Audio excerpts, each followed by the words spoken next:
ढोलकपुर और शांतिपुर में गुड़िया के हमले से कुछ दिन पहले एक अमावस्या की काली रात में ग्रेवयार्ड के बीच खड़ी एक पुरानी टूटी फूटी हवेली, जिसके अंदर सिर्फ अंधेरा और सड़ी हुई लाशों की तेज बदबू थी, वहीं हवेली के सबसे अंधेरे कमरे के बीच खून से बना एक आह्वान मंडल जमीन पर अजीब सी चमक के साथ जगमगा रहा था।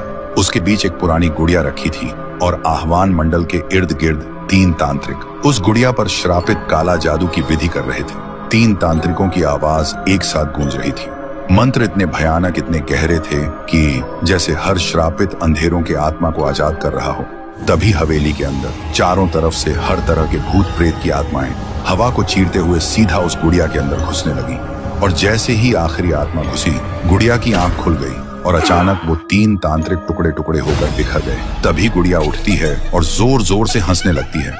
उसका हंसना इतना तेज, इतना खौफनाक कि पूरा ग्रेवयार्ड कांप उठता है। और इसी तरह पैदा हुई शैतानी रूह से भरी राक्षसी गुड़िया।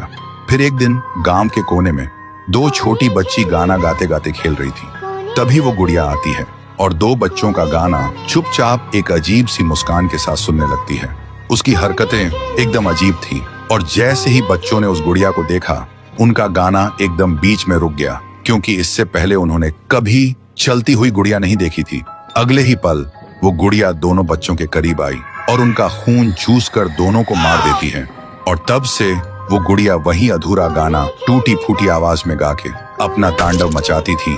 और फिर साहुर ने उसे रोकने के लिए उस गुड़िया के टुकड़े टुकड़े कर दिए थे, लेकिन फिर भी उस पर कोई असर नहीं हुआ था। उसके सारे टुकड़े खुद ब खुद एक एक करके जुड़ने लगे थे। और फिर वो ढोलकपुर से भागकर सीधा शांतिपुर पहुंची थी और वहां भी अपना खौफनाक तांडव मचाने लगी थी।